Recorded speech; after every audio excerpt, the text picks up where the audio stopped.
함진규TV 시청자 여러분 안녕하십니까? 함진규입니다. 아직 함진규TV 구독자가 아니신 분은 화면 아래 구독 버튼과 좋아요 꾹 눌러서 함진규TV를 응원해 주세요.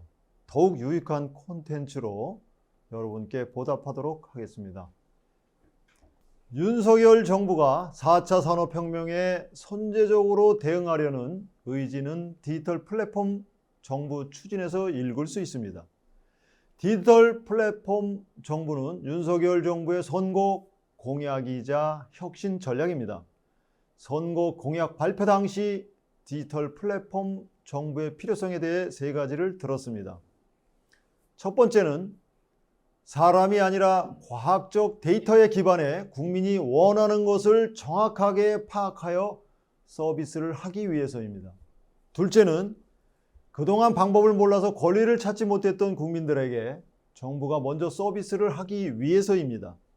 세 번째는 담당 업무와 관련해 국민은 누구나 친분 있는 공무원이 있건 없건 공정하고 정직한 서비스를 받게 하기 위해서입니다. 이 과제를 추진하기 위해 대통령 직속으로 디지털 플랫폼 정부위원회를 설치하고 19명의 위촉위원과 4명의 당연직 위원들로 구성한 제1기 위원회가 지난 2022년 9월 2일 정식 발족했습니다. 윤석열 정부의 디지털 플랫폼 정부는 다보스 포럼에서도 관심의 대상이 되고 있습니다. 그래서 이 시간에는 전 세계, 정계, 재계, 시민사회 지도자들이 현안에 대한 의견을 개진하는 다보스 포럼 2023 아젠다 아티클 페이지에 게시된 고진 디지털 플랫폼 정부위원회 위원장의 기고문을 함께 살펴볼까 합니다. 디지털 플랫폼 정부 구상은 인공지능과 클라우드 컴퓨팅과 같이 빠르게 진화하는 디지털 기술이 제공하는 기회를 10분 활용해 정부 운영을 근본적으로 사람 중심의 정부, 과학적이고 투명한 정부, 민간 성장을 견인하는 정부로 혁신하는 것을 목표로 합니다.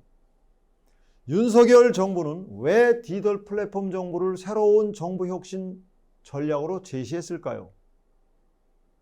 지난 몇 년 동안 한국 국민은 혁신적인 민간 플랫폼 기업이 제공하는 고도로 개인화된 맞춤형 서비스에 익숙해져 있습니다. 게다가 팬데믹으로 가속화되고 심화된 사회 전반의 디지털 전환은 정부에 대한 국민의 기대를 크게 변화시켰습니다. 결과적으로 새 정부는 시민들에게 높아진 기대에 부응하기 위해서는 포괄적이고 선제적이고 맞춤형 서비스를 제공하기 위해 근본적인 변화가 필요하다는 것을 깨닫게 된 것이죠. 따라서 디지털 대전환 시대의 대한민국 정부는 디지털 플랫폼 정부의 새로운 여정에 착수하여 본격적인 정부 차원의 디지털 전환을 시작할 것입니다. 지난 20년 동안 대한민국은 세계적인 수준의 성공적인 전자정부를 구축하고 운영해 왔으며 이는 널리 인정받고 있습니다. 한국 정부는 2010년부터 UN 전자정부 개발지수에서 꾸준히 1 내지 3위를 차지하고 있으며 ICT 인프라, 공공 데이터 개방, 정부 혁신 노력 등에서 세계를 선도하고 있습니다. 그러나 지난 20년간의 성공 이면에는 근본적인 한계가 있어 향후 20년의 성공을 장담하기 어렵습니다. 2000년대 이후 빠르게 진행되고 있는 정부화 과정에서 너무 많은 IT 시스템 사일로가 개발되었습니다. 사일로란 다양한 데이터가 서로 연결되지 못하고 부처별로 분절되어 있는 상태를 말합니다. 그동안 우리 정부의 대부분 부처와 기관은 자체 전문성을 바탕으로 각자 시스템을 개발하고 고도화하기 위해 자체 산하 기관을 운영해 왔습니다. 이에 따라 부처 간 칸막이가 늘어나고 시스템과 데이터 연계가 더욱 어려워졌습니다. 이러한 정부 사일로로 인해 개인화된 통합 서비스를 제공받으려는 사람들의 기대를 충족시켜 주기가 어렵습니다. 세금 관련 서비스 홈택스, 고용 서비스 워크넷, 복지 서비스 복지로 등 인기 공공 서비스가 세계 최고 수준에 도달했습니다. 하지만 국민이 원하는 원스톱 정부와는 거리가 멀었습니다. 대한민국은 부처 간 장벽을 허무는 원스톱 정부를 만드는 것을 목표로 합니다. 부처 간 협업과 데이터 공유를 통해 국민 눈높이에서 통합적이고 개인화된 선제적인 서비스를 제공하는 디지털 플랫폼 정부를 실현하고자 하는 것이죠. 데이터 중심의 정책 수립을 기반으로 한 과학적 정보를 구축하는 것도 중요한 목표입니다. 디지털 플랫폼 정부가 민관 협력의 플랫폼 역할을 하게 됩니다. 이를 위해 위원회는 대부분의 정부 소유 데이터를 개방하고 민간 기업에까지 개방형 API를 통해 자사 서비스와 융합된 정부 서비스를 제공할 수 있도록 지원할 예정입니다. 대한민국 디지털 플랫폼 정부는 민관이 힘을 합쳐 다양한 실험과 혁신을 시도하는 시험대 역할도 하게 됩니다.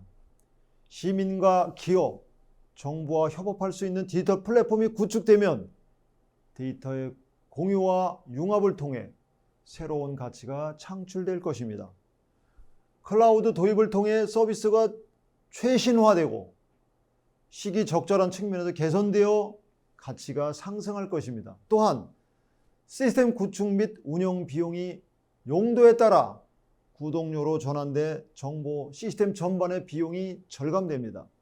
그 효과는 가치의 증가와 비용의 감소로 배가 되어 더 큰 혜택을 경험할 수 있을 것입니다. 대한민국 정부는 모든 데이터가 연결되는 최고의 디지털 플랫폼 정부를 구현하기 위해 다음과 같은 과제를 중점적으로 추진합니다. 그 첫 번째는 정부는 디지털 플랫폼 정부의 혁신적인 인프라를 구축하여 민관 협력을 촉진하고 완벽하게 통합된 원스톱 정부 서비스를 제공할 계획입니다. 이러한 관점에서 기존 시스템 간의 고도화된 연결성을 강화한 후 디지털 플랫폼 정부의 철학에 맞게 새로운 혁신 인프라를 설계하고 구축할 것입니다. 마지막 단계에서는 클라우딩 컴퓨팅, 빅데이터, 초대형 AI 등 민간의 첨단 기술을 적극 도입해 국민의 눈높이에 맞는 맞춤형 서비스를 제공할 수 있는 환경을 조성할 계획입니다. 둘째는 정부는 국민이 원하는 고부가 가치 데이터의 활용을 전면 개방하고 활성화할 계획입니다. 이를 위해 데이터의 개방과 이용을 저해하는 규제나 제도를 폐지하고 데이터의 표준화, 마이데이터, 익명, 가명 정보 처리, 지능 정책 등을 통해 양질의 데이터를 활성화하기로 했습니다.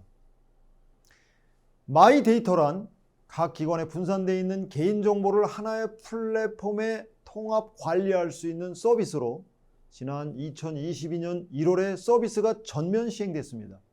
사업자는 소비자의 동의를 받아 데이터를 수집, 분석해 각종 맞춤형 서비스를 제공합니다. 현재 한국 내 마이 데이터 서비스 누적 가입자 수는 중복 포함하여 2천만 명이 넘는 것으로 추산되고 있습니다. 셋째, 정부는 AI와 데이터 기술을 최대한 활용하여 혁신할 것입니다.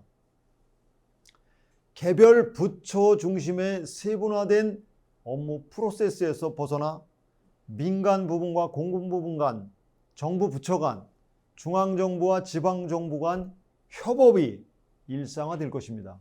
또한 실천과 경험보다 데이터 중심의 정책 수립이 우선시될 것입니다. 공무원들이 AI, 데이터 중심 업무 프로세스에 쉽게 적응할 수 있도록 디지털 역량 교육도 대폭 강화될 계획입니다. 마지막으로 정부는 모든 국민이 디지털 플랫폼 정보를 신뢰할 수 있도록 안심할 수 있는 정보 보안 환경을 구축할 계획입니다. 개인정보 접근이나 이용 내역을 투명하게 확인할 수 있는 시스템을 구축해 개인정보 유출이나 악용에 대한 국민들의 불안감을 해소하고자 합니다. 또한 블록체인, AI, 양자 암호 등 최첨단 보안 기술을 채택해 보다 안전하고 신뢰할 수 있는 디지털 플랫폼 정보를 구축할 예정입니다. 디지털 플랫폼 정보는 시민과 기업이 중심이 되고 정부는 이를 지원하는 방식으로 정보 운영 패러다임을 전환하는 것입니다. 시민과 기업에 다가가는 정보가 될 것입니다. 디지털 플랫폼 정보에서는 부처 간 협업이 이루어지고 정부와 민간이 공동으로 문제 해결에 나섭니다. 디지털 플랫폼 정보는 많은 스타트업들이 새로운 서비스를 계획하고 시연하는 시험대 역할을 할 것입니다. 그래서 민간의 창의적인 아이디어가 현실화되고 유능한 스타트업들이 모여 디지털 플랫폼 정보의 생태계를 만들어 나갈 것입니다. 대한민국은 디지털 플랫폼 정보를 글로벌 스탠더드로 만들어 성공 사례와 성과를 공유하고 전파할 것입니다. 오는 3월에 대한민국 정부는 디지털 플랫폼 정부 로드맵을 공개하고 구체적인 목표와 과제를 개발할 계획입니다. 대한민국이 만들어가는 새로운 길로 세계인 모두를 초대하고자 합니다. 지금까지 함진규의 4차 산업혁명이었습니다. 감사합니다.